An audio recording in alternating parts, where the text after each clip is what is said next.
Welcome back to the channel. We're on day 2. This is the shower project. We're removing a leaky shower. We're trying to locate the problems. Yesterday, I was here a couple hours and I took the sliding door off over there.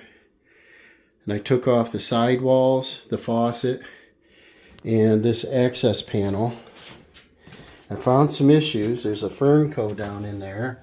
They tend to leak. I see a towel underneath it. That tells you anything. And then I see a drum trap, which I think are not allowed anymore. So I'd like to remove that. We're going to be putting in a new faucet and change a little bit of plumbing here probably, because most things don't line up the same. We have a little bit of black mold, 3 or 4 sections here. We have green board, water resistant drywall, tape joints, and the finish work that was done years ago is pretty nice still. I mean, there's no cracks on the corners. So they did a pretty decent job with the drywall. Paint, it's a little bit sloppy, but the paint is in good condition. And even the ceiling under here in this cove is pretty good shape. So the new shower unit I got is similar height. So what I'm considering is removing the walls down here a little bit lower, just in case. I'll get the actual measurements in here and I can keep cutting higher. But if I go right up to this corner and cut that and remove this whole wall, I have to remove this wall, this wall, this corner, and once I do the insides, we're bound to retaping, painting, the whole deal. So the least amount of work the better. If I can keep down here, whatever height it is, should be just about the same height, but I'm hoping it doesn't line up right where this shower head is, because before part of that escutcheon plate was in the shower. It just didn't look right. I'd like to have it either above or just inside of it, and they want it as high as possible. I would have never built this little cove, because when you get your shower door in there, it just tends to get too much steam, there's no air. So I would have never done that. It's claustrophobic. But because it's there and it's in nice condition, they're used to it, let's save as much as possible. So I want to cut the drywall away from the studs, get that out, and go up, make a line all the way around. Maybe I'll measure down because that was pretty level, a couple inches, and cut that. And then when we install the new unit, it goes against the studs. The kitty's scratching over here. Are you scratching on my little rug? That's Frank, guys. Learned his name is Frank. He's really friendly. Hi. So on day 2, I want to get this stuff out of here. I want to remove that base, and I'll remove that plumbing, remove the shower walls, probably put it on time lapse because it's going to get a little boring. Down here on the base, let's see, this side's the worst. There's some damage that comes out way out to here. So I'll probably end up just trimming this, pulling this PVC base off, just a 1x4 PVC. I don't see anything attaching that flange. It might be set in mortar. If it is, it may break. Then my salvage operation isn't going to work too good. So then everything will be scrap. If the base comes out without busting, then somebody can have a base if they, want a used one. But it's usually cleaner and less dust in the house, the least amount of mess we make. So I try to do demo in a neat fashion. I've got garbage bags, dustpan, that kind of stuff. I got a little vacuum with me, and keep it clean as we go. And that's what we're going to do here. So let me get all this out of the way, get a line around there, and start cutting that.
got these broken up small enough I can put them in garbage bags. I got to finish pulling a couple screws out when I move this stuff. And because you see this plate running around there, that's where the bathtub was. They furted in additional, 2x2 on the back wall. Did a couple things here on the end. But this used to have a bathtub, it's obvious. You can see the old leakage. And it's a wall built inside a wall. And that's plaster. You can see the cracks in it. And must have had a wainscoting on here. Paint above. There used to be a light there. And this customer said that there's a outlet over here that's only live with a light on. I was hoping to find an outlet or wire here so I can wire it live for him, but not a big deal. But they took that light down, left a hole in the wall, and that's where some mice can come in. And I look and it goes way up, and that's not really how you should do that. What you want to do is make sure there's no chases that are open in a house, so that if you ever have a fire in the wall, you got a fire block. I'll get a flashlight, but I'm sure it goes up to the ceiling here. So there's probably no problem there. But the floor I don't like open like that. And this is the outside wall. That's an end gable wall. That's kind of cool. So who knows what they got for insulation in there. Could be blown in. Could be nothing. I might run that by the homeowner also, that I think if I spray foamed up the edges and sealed the shower from the wall, we could probably put insulation in there and help somewhat. If it's worth the effort. I'll ask him. He might say he paid to have it blown in insulation. Don't worry about it. But we need to mount to the studs. This unit's a 30 inch, so we bought a 30 inch. He had picked out a 32, and I thought a 32, well, I know a 32 would go out beyond the 31 inch depth. And so I said it's too big, the flange will be out here, we'll have to extend the depth.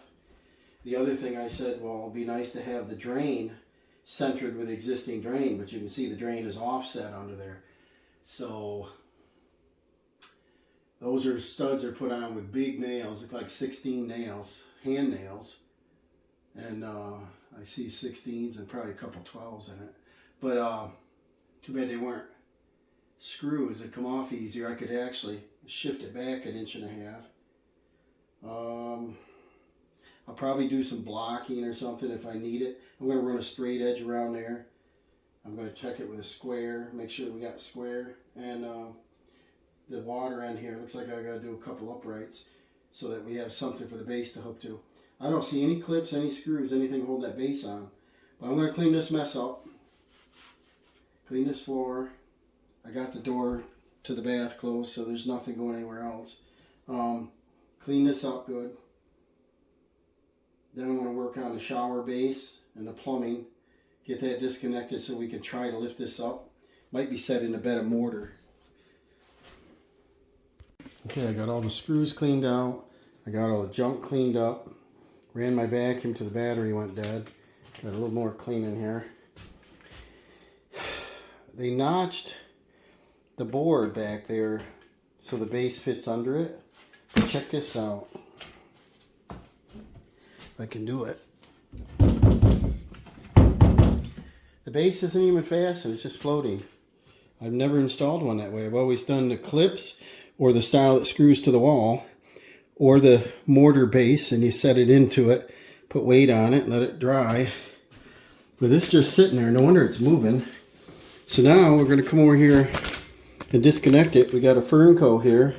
That would be the easiest thing to do, unscrew that. We should be able to lift the base right out. I was going to loosen this Fernco up, but reaching in here, the top of the trap is touching the base. Check this out. It's not even glued to the shower. No way. Doesn't look like primer was used or glue, and the stub sticking down is only like 3/8 of an inch. There's your leak. Well, now that we found the source of the leak, let's try to move this base. It sets in them studs, so I trimmed a little bit of drywall on the front edge,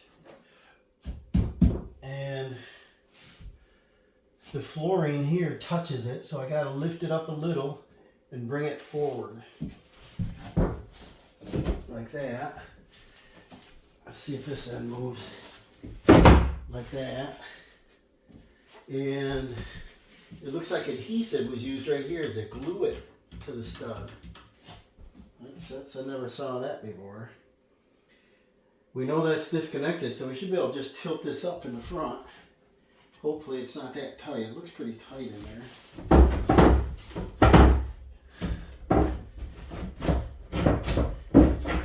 It's pretty tight. See, you don't want to make it that tight. This can also pull right straight out, but like I said, it's going to mess with our outside corners. And then we got to redo this, retape it, repaint. It's like a gray. I don't know how many years ago it was done. Then it doesn't match. You got to paint the whole room. So if you're careful with this, we can place a new unit back in there, trim the edge, just mud if we need it. You know, we're going to put a new door on. Everything should be covered. Now we got to get it out of here. I don't want to just sawzall because that's not going to help us get the new one in. So a lot of times if you make room behind your framing, that the front stubs, the height of this, if you lift, the square edge is going to get longer. So it'd be nice if there was no framing right there. And so I've done that before where you either take out one end of the framing if you have to, or sawzall a corner out so you can tilt it up. And I want to be able to get the new one in the same way. So I'm going to monkey with that, think about that, get a light under there. I want to get this out in one piece. No sense of destroying it because it's not going to help us even with a new install. We got to figure this out. So by cutting a slight angle on both edges, I'm able to lift this up. Let's see if I go any higher. Oh, there's no support under there. See, these are approximately every 5-6 inches, about every 6 inches, and there's no support in the center. No wonder it squeaked when you stepped on it. And then our joint was not glued in there. Or it broke or something. I don't know. I have to get down in there and look. There's a little muck in the drain right now. But we got this out, one piece. Then I gotta clean out my vacuum filter and then grab a battery. We'll finish cleaning this up. I want to get this out of here all the way. And I'm hoping the new base will go in the same way without destroying the wall, because we just saved hours and hours and lots of money by not taping, painting, and all that kind of time weight, you know. And, you know, if you're saving a customer money, they're probably going to like that. So that's what I'm going to do. I'll get this all cleaned up and show them. You really want to know why it was leaking. And it looks like past contractor problem. He said he's not going to have the same guy do it. That's why I'm here. Not saying that I'm just more thorough, I think, and I'll stand behind it. I don't think he's coming back. So, but I don't know the age of this, you know. Could be 10 years, I don't know. But I want to clean all this mess up and get you another view. Check this out. This stuff in here I thought might have been a broken pipe. That's plumber's putty. I think when the guy put the trap assembly together, he couldn't pull it up tight enough to the shower. This is the bottom of the base. And there's no PVC glue on that. That's the strangest thing ever. So you gotta glue it. Huh. Well, I'm gonna relay this on to the homeowner. Tell him I'm gonna have to cut this out. It'd be best to cut all this out and put in a sheet of plywood, bring it up flush, check it for level. And it looks like it slopes. All these old houses, you know, the outside wall's higher. So I'll get I only have a 2-footer with me. I'll grab that, check it for level.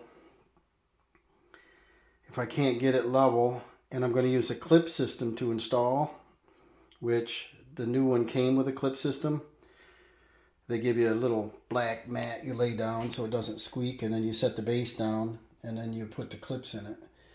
That works, but you have to be totally level, and if so, I'll have to get some floor leveler in here, and I'll have to make a little dam around our opening there. But it looks like I got to frame it up so some 2x6s and miscellaneous just to shim the floor up. Try to seal that opening, and then so I'd like to take a piece of like styrofoam or something, cut it around that, and so that sometimes you have to have two pieces, and so you can circle around the pipe. That way you can insulate the area, kind of keep it free of a lot of air movement, which is going to be mouse movement. The plumbing looks pretty good as far as the supply. I don't like the soft copper where it bends there. It's tough to work with soft copper. The straight copper is easy, but we'll see what happens here. I'm nearing the end of the day. I want help getting this stuff out, get the new stuff up in here. And I have to tell the homeowner I have to get some plywood, so on, and tell them about the drain. And oh, the other thing I wanted to say, it's obvious. What do you see here, guys? Wonder why this doesn't drain well. This is a trap, and that's a trap. So you double trapping it, and that's not going to work good. So the best way this probably would work, if we weren't going to change the drum trap out, is get rid of this trap and just use a straight pipe and a curve down and hook into that. Try to do a long sweep if possible and hook into that so you have one trap. These worked for a number of years, but I believe they want us to take them out and change them. And it looks like that pipe has no support on it, and that's not good. And it goes over there to the other side by the toilet and hooks in. And I don't know how many bathrooms are upstairs. I didn't snoop around too much. You gotta look down in there. It'd be nice to support this. Put a piece of wood to support this so it doesn't jiggle. I don't know how to connect to brass. A thread fitting or something. I'm not sure. So I'll check with the homeowner, see what he wants to do. It is sort of accessible through this panel, so it's not buried in the floor. We'll get that towel out of there, get this cleaned up. I don't know, there's probably lath and plaster, and then there's knotty pine tongue and groove sealant down there. Hear this squeak? And the floor here is, holy moly, we've got the floor joist. We've got 1 inch board, then we've got another 1 inch board, then we've got, I don't know what that is, thicker, another 1 inch board, and then this is about 3/4 of an inch tongue and groove. So there's a lot of thickness there. Let me get the tape and measure that. But I have to say we got about 4 inches of floor there. But it's still squeaking. Let's see what we got here. Well, I lied. We got 5 inches of floor thickness. That's hooked on. What do we got over here? Yeah, that's 4 plus this one. The floor is 5 inches thick, guys. Remodel after remodel after remodel, I guess. But I want to get rid of this squeak. And I want to get this level. And I'm going to have to recut this drywall once we figure out where it's going to go. But I just wanted to get it up out of the way for now. Get it cleaned up. And then I took the little oscillating tool and cut off this silicone. That usually works good for that, so that it doesn't interfere with me later, because you can't get joint compound to stick to that. So I'm trying to take it all in here, guys. I got to clean up the rest of the mess, get it vacuumed, and relay to the homeowner what I found and see. I'm pretty sure, because we're installing new, he's going to want to do everything. I'll ask him about the insulation on the wall. He'd probably say forget it. And then I don't want to throw a bunch of shims of pieces in here. I'd like to put one sheet of plywood down that's going to flush this up. Okay guys, we're going to finish this video out here. I'm going to call this part 2, and I'm going to get supplies, talk to the homeowner, and I will see you in part 3 of assembly and repairs. Stay tuned.